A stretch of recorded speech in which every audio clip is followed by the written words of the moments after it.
প্রিয় বন্ধুরা, Suvendu Das tutorial YouTube চ্যানেলে সকলকে জানাই স্বাগত। আজকের ভিডিওতে একটি অনলাইন ক্লাস নেব দ্বাদশ শ্রেণীর ভূগোল পাঠ্যক্রমের অন্তর্গত জলনির্গম প্রণালীর ওপর। সম্পূর্ণ অধ্যায়টি বোর্ড ওয়ার্কের মাধ্যমে তোমাদের সামনে উপস্থাপনা করব। কাজেই তোমাদের কাছে অনুরোধ, ভিডিওটি প্রথম থেকে একদম শেষ পর্যন্ত দেখো। ভিডিও ভালো লাগলে লাইক করো, আর চ্যানেলে নতুন হলে চ্যানেলটিকে সাবস্ক্রাইব করতে কিন্তু একেবারেই ভুলো না। চলে এসেছি মূল আলোচনায়। আলোচনার প্রথমেই আমাদের জানতে হবে জলনির্গম প্রণালী কাকে বলে। নদী অববাহিকায় বিভিন্ন নদী মিলিত হয়ে যে নানা রকমের নদী বিন্যাস গড়ে তোলে তাকেই আমরা জলনির্গম প্রণালী বলবো। এবার চলে আসবো পরবর্তী প্রশ্নে, জলনির্গম প্রণালীর নিয়ন্ত্রক সমূহ কি কি? জলনির্গম প্রণালীর দুটি নিয়ন্ত্রক রয়েছে। কি কি? প্রথম হচ্ছে ভূপ্রাকৃতিক নিয়ন্ত্রক। ভূপ্রাকৃতিক নিয়ন্ত্রকের মধ্যে পড়ে ভূমির ঢাল, ভূমির বন্ধুরতা, শঙ্কু আকৃতির পাহাড়, টিলা, উচ্চভূমি, গম্বুজ আকৃতি বিশিষ্ট পাহাড়, আগ্নেয় শঙ্কু, ক্যালডেরো, অবনত জ্বালামুখ প্রভৃতি। আর ভূতাত্ত্বিক নিয়ন্ত্রকের মধ্যে কি কি পড়বে? শিলার ভাঁজ অর্থাৎ ভূতাত্ত্বিক অর্থাৎ জিওলজিক্যাল, শিলার ভাঁজ, চ্যুতি, শিলার নতি, প্রবেশতা, অপ্রবেশতা, কাঠিন্য, ক্ষয়, ফাটল, দারণ অর্থাৎ ভূ অভ্যন্তরে যেগুলো হয় তাকে বলবো ভূতাত্ত্বিক নিয়ন্ত্রক। আর ভূপ্রাকৃতিক হচ্ছে পৃথিবী পৃষ্ঠে যেগুলো হচ্ছে অর্থাৎ ভূমির ঢাল মানে পাহাড়, এইগুলো হচ্ছে জলনির্গম প্রণালীর দুটি প্রধান নিয়ন্ত্রক। এবার চলে আসবো মূল প্রশ্ন, যেটি এখান থেকে এসে থাকে জলনির্গম প্রণালী থেকে। প্রশ্নটি হলো গঠনের সঙ্গে সামঞ্জস্যপূর্ণ, ভালো করে শুনবে, সামঞ্জস্যপূর্ণ বিভিন্ন প্রকার জলনির্গম প্রণালী সম্পর্কে আলোচনা করো। প্রথম পয়েন্ট এখানে লিখবে, আমি দেখাচ্ছি লিখে। প্রথম পয়েন্ট হবে বৃক্ষরূপী জলনির্গম প্রণালী। আমি তোমাদের আঁকাটা দেখার পূর্বে বৃক্ষরূপী জলনির্গম প্রণালী কাকে বলে একটু বলে নিচ্ছি। যে জলনির্গম প্রণালীতে উপনদীগুলি অতি এলোমেলোভাবে সব দিক থেকে শাখা প্রশাখার ন্যায় বিস্তৃত হয়, অর্থাৎ যেমন গাছের ডালপালা দেখতে হয় ঠিক সেরকম দেখতে হয়, সেইরূপ নদী বিন্যাসকেই আমরা বৃক্ষরূপী নদী নকশা বা ইংলিশে ডেনড্রাইটিক প্যাটার্ন বলে থাকি। এবার তোমাদের আমি আঁকাটা দেখাবো। এই যে আঁকাটি একটু লক্ষ্য করো ভালো করে, দেখো নদীর অভিমুখ কোন দিকে দেখাচ্ছে, এই দিক থেকে নদী এই দিকে প্রবাহিত হচ্ছে। আর ঠিক দেখো সূক্ষ্মকোণে এসে প্রতিটি নদী এবং অসংখ্য শাখা প্রশাখা রয়েছে যেমন গাছের থাকে ঠিক সেরকম নদী বিন্যাস বা নদী নকশাটি গড়ে উঠেছে, তাকেই আমরা বৃক্ষরূপী জলনির্গম প্রণালী বা নদী নকশা বলবো। এর কতগুলি বৈশিষ্ট্য রয়েছে তোমরা একটু শুনে নাও না। কি বলছে? সমধর্মী অনুগঠিত শিলাগঠিত অঞ্চলে বৃক্ষরূপী নদী নকশা গড়ে ওঠে আর কি, মানে যেখানে একই সমধর্মী শিলা দেখা যায় সেখানে এই নদী নকশা দেখতে পাওয়া যায়। আর সূক্ষ্ম কোণে মিলিত হয়, দেখো স্থূল কোণে নয় কিন্তু সূক্ষ্ম কোণে, অর্থাৎ 90 ডিগ্রির কম।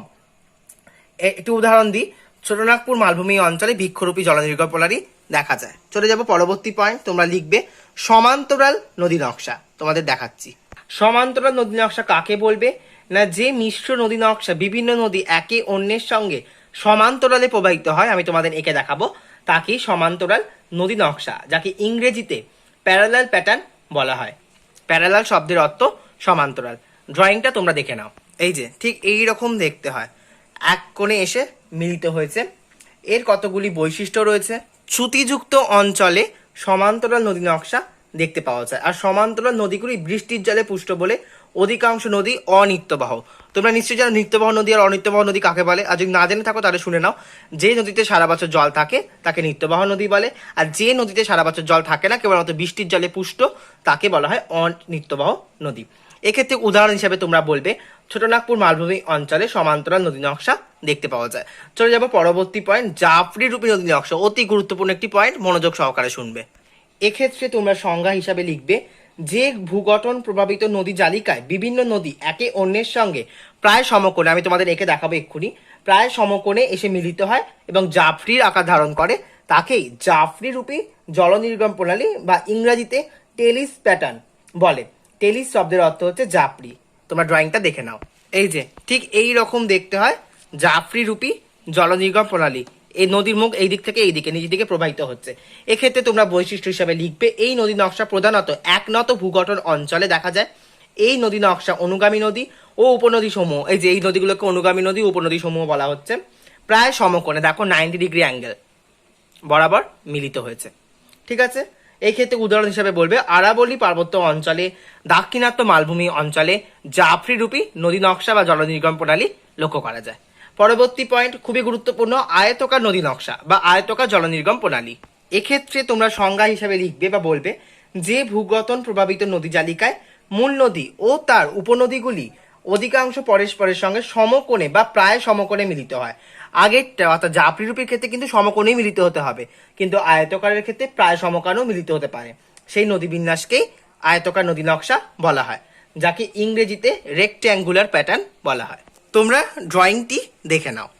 এই যে নদীটি, এই যে মূল নদী প্রবাহিত হচ্ছে, দেখো সমকোণেই মিলিত হচ্ছে বা প্রায় সমকোণে সব উপনদীগুলি বা অনুগামী নদীগুলি। একে আমরা ঝাঁপরূপী জলনির্গম প্রণালী বলবো। এক্ষেত্রে তোমরা বৈশিষ্ট্য হিসেবে বলতে পারবে মূল নদীতে একাধিক সমকোণী বাঁক লক্ষ্য করা যায়, দেখো ঠিক 90 ডিগ্রি বাঁক নিয়েছে।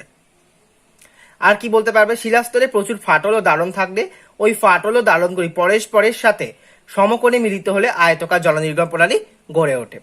উদাহরণ হিসেবে বলে ভারতের দাক্ষিণাত্য মালভূমি আরাবল্লী পর্বতের পশ্চিমাংশে আয়তকার নদী নকশা বা জলনির্গম প্রণালী লক্ষ্য করা যায়। এক্ষেত্রে একটি গুরুত্বপূর্ণ পয়েন্ট তোমরা পড়ে রাখবে, আয়তকার নদী নকশার সাথে জাপরূপী নদী নকশার পার্থক্য প্রায় 3 নম্বরে এসে থাকে।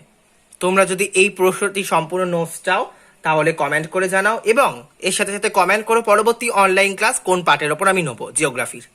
চলে যাব পরবর্তী পয়েন্ট, অঙ্গুরীয় নদী নকশা। এক্ষেত্রে তোমরা সংজ্ঞা হিসাবে বলবে মূলত গম্বুজ জাতীয় উচ্চভূমিকে, অর্থাৎ কোনো টিলা বা কোনো পর্বত গম্বুজ জাতীয়, তাকে কেন্দ্র করে তার চারপাশে বলয়ের ন্যায় বেষ্টনকারী নদী নকশাকে অঙ্গুরীয় নদী নকশা বলে। আমি ডায়াগ্রামটি তোমাদের সামনে উপস্থাপনা করছি। এই দেখো ঠিক এইরকম আঁকাটি হবে। এই ক্ষেত্রে তুমি বৈশিষ্ট্য হিসেবে বলতে পারো গম্বুজ ভূগঠন অঞ্চলে যেখানে কঠিন ও কোমল শিলা পরস্পর বলয়ের ন্যায় বেষ্টিত, তাকে নদী নকশা গড়ে উঠতে সাহায্য করে। আর কি বলতে পারবে, এই নদী নকশার মূল অনুগামী নদীর উপনদীগুলি অর্ধবৃত্তের ন্যায় বিন্যস্ত। দেখো পুরোটা কিন্তু সার্কেল কোনোটাই হয়নি, সব দেখো অর্ধবৃত্তের ন্যায় বেষ্টিত। উদাহরণ কি, যুক্তরাষ্ট্র দক্ষিণ ডাকোটায় রেড নদী, খুবই বিখ্যাত নদী, ব্ল্যাক হিল পাহাড়কে বেষ্টন করে এইরূপ জলনির্গম প্রণালী কিন্তু গড়ে তুলেছে। পরবর্তী পয়েন্টে চলে যাব, হেরিংবোন নদী নকশা। এই ক্ষেত্রে তোমরা সংজ্ঞা হিসাবে বলবে যে নদী নকশায় মূল নদীগুলির সাথে উপনদীগুলি মুখোমুখি মিলিত হয় না, নদী বিন্যাসগুলি সামগ্রিকভাবে হেরিং মাছের কাঁটার আকৃতি ধারণ করে, তাকে হেরিংবোন নদী নকশা বলা হয়। আমি তোমাদের আঁকাটি দেখাবো, তাহলে তোমাদের কাছে একেবারে ব্যাপারটি পরিষ্কার হয়ে যাবে। ভালো করে আঁকাটি দেখলেই তোমরা বুঝতে পারছো পুরো মাছের গায়ে যেমন শিরা হয়, মাছ ছাড়ালে যেমন শিরা বেরোয়, ঠিক সেই রকম দেখতে। ঠিক বৈশিষ্ট্য হিসেবে তোমরা কি বলবে, কঠিন ও কোমল শিলাস্তরের মূল নদীর সাথে আড়াআড়িভাবে অবস্থান করে, উপনদীগুলি মূল নদীর সঙ্গে আড়াআড়িভাবে বিন্যস্ত হয়। উদাহরণ হিসেবে তোমরা বলবে কাশ্মীর উপত্যকার ঝিলাম নদীতে এইরূপ জলনির্গম প্রণালী হেরিংবোন নদী নকশা পরিলক্ষিত হয়। চলে যাবো পরবর্তী পয়েন্ট, কেন্দ্র বিমুখ নদী নকশায়। সংজ্ঞা হিসাবে তোমরা বলবে কেন্দ্র বিমুখ নদী নকশায় উত্থিত গম্বুজ বা আগ্নেয় শঙ্কু, অর্থাৎ কোনো পাহাড়কে কেন্দ্রীয় অংশ থেকে ভূমির নিম্ন ঢালকে অনুসরণ করে চতুর্দিকে প্রবাহিত একগুচ্ছ অনুগামী নদী যে নদী বিন্যাস গড়ে তোলে, তাকেই কেন্দ্রবিমুখী নদী নকশা বলে। আমি আঁকাটা দেখাবো, তাহলে তোমাদের কাছে একদম পরিষ্কার হয়ে যাবে।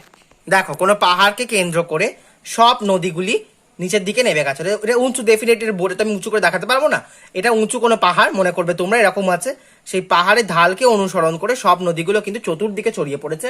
এইরূপ নদী নকশাকে কিন্তু কেন্দ্রবিমুখী নদী নকশা আমরা বলবো। বৈশিষ্ট্য হিসেবে কি বলবো, গম্বুজ ভূগঠনযুক্ত অঞ্চলে এই নদী বিন্যাস গড়ে ওঠে। কোনো ব্যবচ্ছিন্ন অবশিষ্ট পাহাড় বা ইনসেলবাস বা বনহাট জাতীয় কেন্দ্রীয় উচ্চভূমির ওপর কেন্দ্র বিমুখ জলনির্গম প্রণালী আমরা পরিলক্ষিত করবো। কোথায় দেখতে পাবো, মালভূমি অঞ্চলে, ছোটনাগপুর মালভূমি অঞ্চলে পরেশনাথ পাহাড়ের নদী নকশা কিন্তু কেন্দ্র বিমুখী নদী নকশার প্রত্যক্ষ উদাহরণ। এবার চলে আসবো ঠিক এর বিপরীত পয়েন্ট, কেন্দ্র বিমুখ ছিল, এবার কেন্দ্রমুখী চলে আসবো। দেখে নাও তোমরা কেন্দ্রমুখী নদী নকশা কি বলছে, এতক্ষণ কি ছিল, বিপরীত দিকে অর্থাৎ দূরে চলে যাচ্ছিল। এবার কি হবে, চারদিকের বেষ্টিত উচ্চভূমি থেকে বিভিন্ন নদী যখন একটি নির্দিষ্ট কেন্দ্রে এসে মিলিত হচ্ছে, তাকেই আমরা কেন্দ্রমুখী নদী নকশা বলবো। আঁকাটি দেখিয়ে দিচ্ছি আমি, একটু লক্ষ্য করে দেখো। এটা ধরো প্লায়া জানি আমরা অবনমিত অংশ, এখানে জল রয়েছে, চারদিক থেকে নদীগুলো এসে এখানে মিলিত হচ্ছে, প্লায়া এসে পড়ছে, ঠিক আছে। এই যে নদীর দিক আমি দেখিয়ে দিয়েছি, এইরূপ নদী নকশাকেই কিন্তু কেন্দ্রমুখী নদী নকশা বলে। কি বলবে বৈশিষ্ট্য হিসাবে, অধভঙ্গ অঞ্চলে এই নদী নকশা দেখতে পাবো, চুনাপাথর গঠিত অঞ্চলে এই নদী নকশা দেখা যাবে। উদাহরণ কি, মণিপুরের লোকটাক থেকে পতিত নদী দ্বারা, চারদিকে উচ্চভূমি থেকে পতিত নদী দ্বারা এইরূপ জলনির্গম প্রণালী গড়ে, অর্থাৎ মণিপুরের লোকটাক যে হ্রদ রয়েছে না, সেখানে বিভিন্ন নদী চারপাশ থেকে এসে মিলিত হয়েছে। এছাড়া আর কি বলতে পারবে, নেপালের কাঠমান্ডু উপত্যকায় বাগমতি নদীর বহু উপনদী দ্বারা এরূপ জলনির্গম প্রণালী লক্ষ্য করা যায়। এর পরের পয়েন্ট হচ্ছে পিনেট নদী নকশা। পরবর্তী পয়েন্ট কি বলছে, পিনেট নদী নকশা।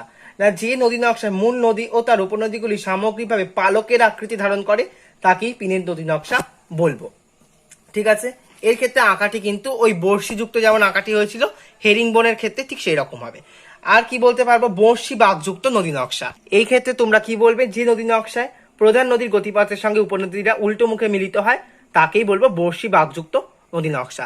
তো এই ছিল গঠনের সঙ্গে সামঞ্জস্যপূর্ণ নদী নকশার উদাহরণ, যেটিই মূলত পরীক্ষাতে এসে থাকে 5 নম্বরের ক্ষেত্রে। একটি কথা তোমাদের সাথে শেয়ার করি, যেহেতু উচ্চ মাধ্যমিক 2020 ভূগোল পরীক্ষা হয়নি আর হবেও কিনা সেই বিষয়ে আমি সুনিশ্চিত ধারণা দিতে পারবো না, বা বলতে কমেন্ট করতেও উচিত নয় আমার কমেন্ট করা। তাও বলছি তোমাদের সুবিধার্থে, যেহেতু পরীক্ষা হয়নি, আর যদি পরীক্ষা না হয় তাহলে কিন্তু তোমাদের প্রশ্নের মাত্রা বা প্রশ্নের সংখ্যা অনেকটাই বেড়ে যাবে। কাজেই কোনো প্রশ্ন বাদ দিও না, সব প্রশ্ন পড়তে থাকো। অবশ্যই কমেন্ট করে জানাও এর পরবর্তীতে কোন বিষয়ের উপর অনলাইন ক্লাস নিলে তোমরা উপকৃত হবে। দেখা হবে পরবর্তী ভিডিওতে, ততক্ষণ সবাই খুব ভালো থেকো। আর একটা কথা, জলনির্গম প্রণালীর উপর যাবতীয় নোটসের একটি ভিডিও রয়েছে, না দেখে থাকলে ডেসক্রিপশন বক্সে লিংক দিয়ে দেবো, অবশ্যই গিয়ে দেখে নাও। ধন্যবাদ।